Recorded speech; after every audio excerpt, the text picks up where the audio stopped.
Salutare! Bine ați venit pe canalul meu! Haideți să începem o zi nouă, un vlog nou. Astăzi avem tot multe planuri, așa că plecăm!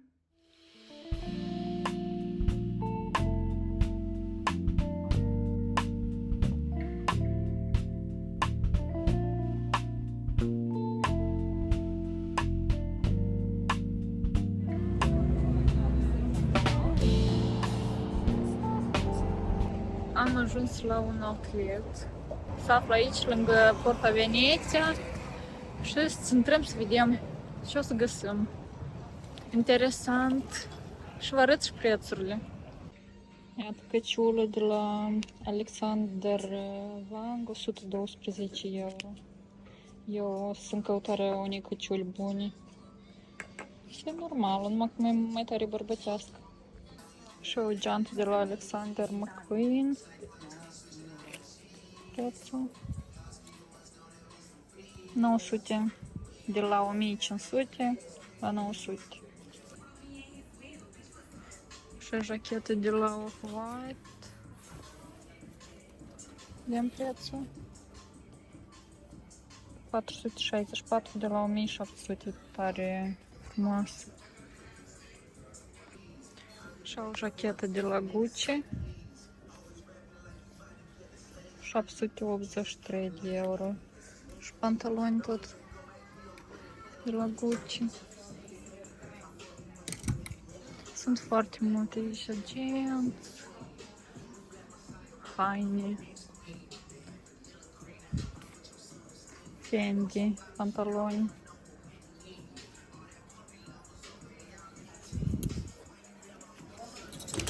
Cămaș, tot Fendi. Jacheta asta e de la Brunello Cucinelli și costă 700 de euro aproape. Dar e foarte calitativă și drăguță. Numai că eu n-aș da în viața mea atâta ca pantaloni de la tot de la Brunello Cucinelli. 183. Am găsit este 3, îmi plac. Este de la Alberto Ferretti și costă 258. Foarte măcuț. Este de la Max Mara. 332. Și asta e o coftă de la Max Mara. 238.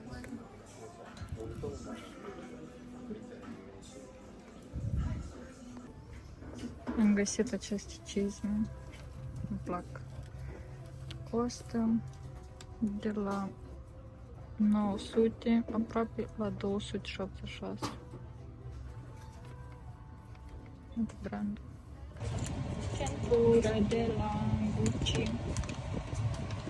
Prețul 378 la aproape 500. E drăguț numai că e prelată și nu-mi place materialul. Pielea nu-mi place.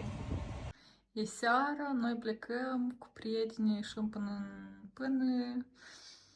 în cantină se numește, mă pare că. E un fel de cantină. Unde mănânci. Da, să mâncăm. Ca outfiturile noastre, alb-negru. Ieșim.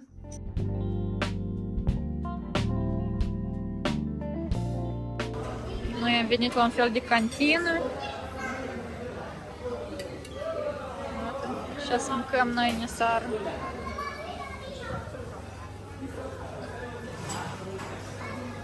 Sushi, carne.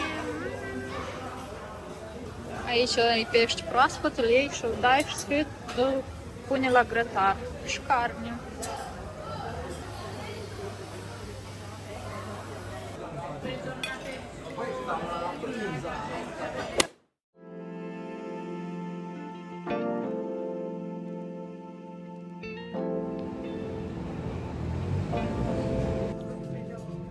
Am venit puțin la Zara să fac shopping.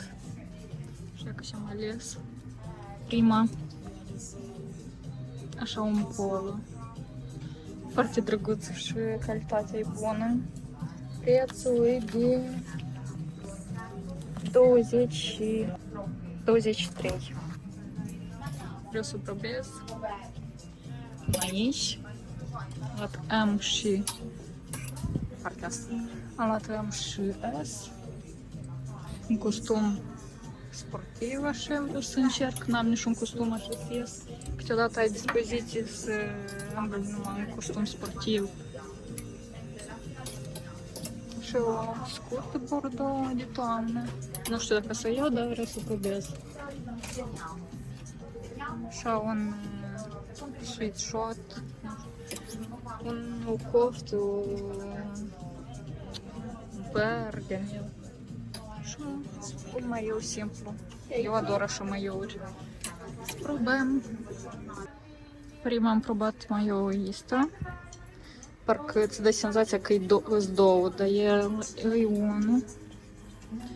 Și-am slăghit. Cum? Calitatea e bună. Cred că-l iau. Mai departe, următorul, asta e cofta asta. E cafinie, da, e nu scurtă. Cred că ar sta mai frumos. Culoarea e frumoasă, că e un cafiniu domnatic. Dar e scurtă la mâini. Nu știu, să mă gândesc. Asta în genere o ador. Parcă e stil old money. Ce-i gândiți? Și e foarte confortabil. Stai cu pantalonii ăștia.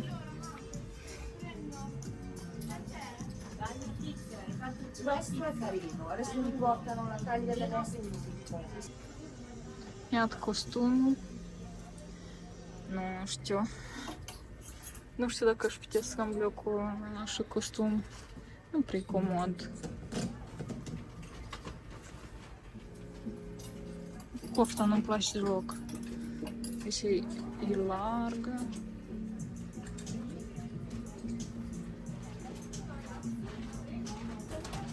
Pantalonii merg. Ascult. Deci am lăsat cineva cu vierile. E râs tare aici în cabinele astea. La Zara. Da, dar numai pantalonii nu-mi plac ca este. Eu am și cofta nu-mi place. Încă scurtă.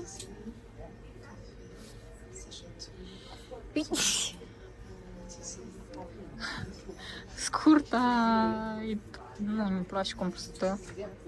Parcă se mâcă. Parcă se mâcă.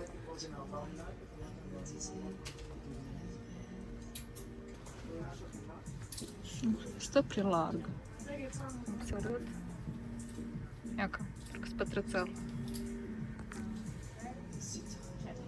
Eu cred că nu cumpăr numai asta, care mi-a plăcut, albastru cu guler.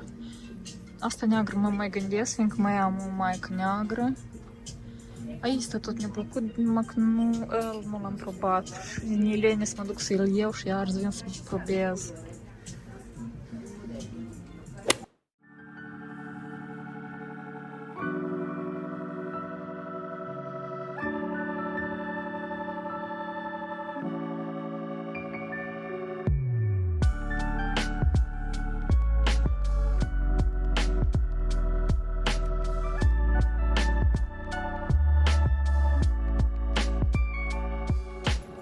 În Milano această săptămână este dedicată frumuseții și se desfășoară Beauty Week, săptămâna frumuseții.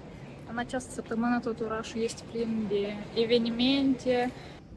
Prin tot orașul se desfășoară evenimente și workshop-uri și atât eu am participat și eu la așa un eveniment unde Dolce Gabbana împărțea așa șopere drăguțe.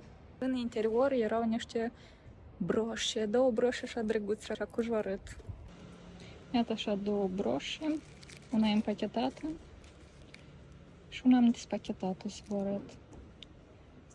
E de metal, foarte drăguțe. Iată aici Essence împarte diferite produse, campioncini. Aceste două șampunuri uscate, iată, le împărțeau aici. Foarte drăguț. Taman era liber și am primit în cadou două șampunuri uscate. Eu mă folosesc de este, de marca asta.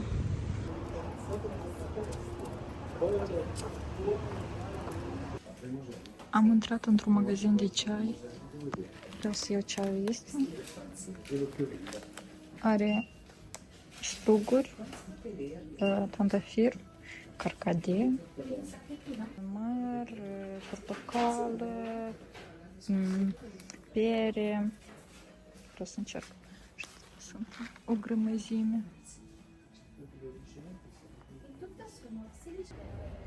Am cumpărat ceai, vreau mai întâi să gust. De acum o să știu, dacă o să-mi placă, o să știu de unde să cumpăr.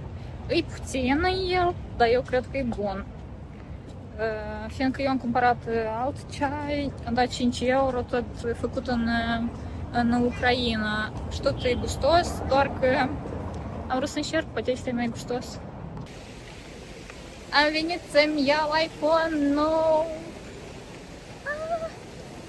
Facem așa un lucru neverificat de nu știu câte ori.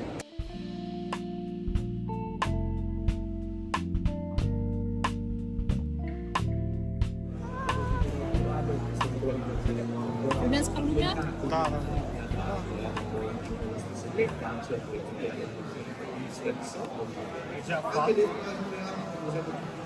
Come ad esempio quella di Safari, ci sono un sacco di proprietà, soprattutto in campo di ricerca, in campo di test,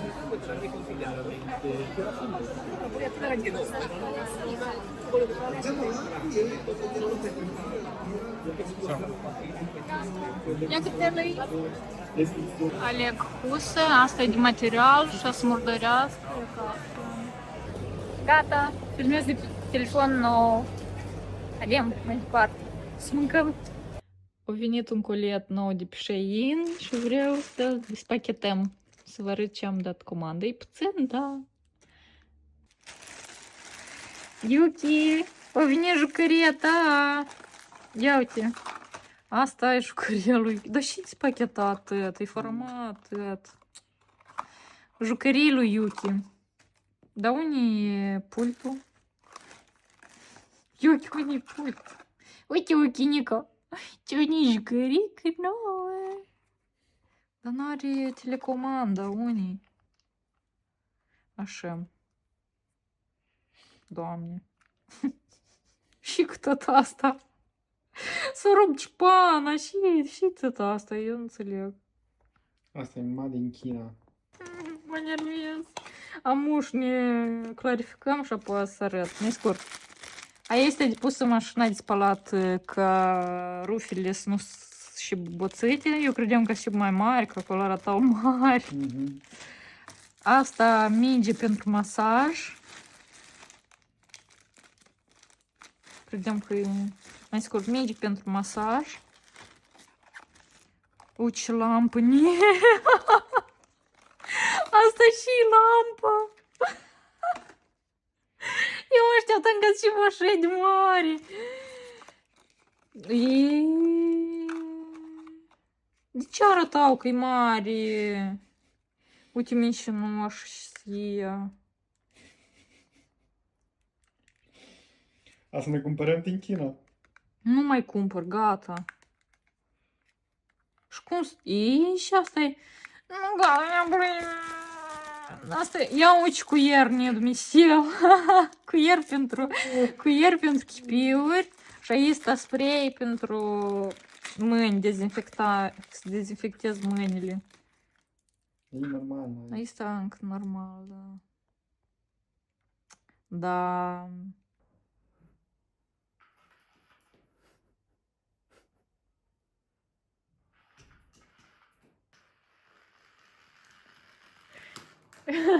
Lui Yuki îi place jucăria. E să mișcă singură.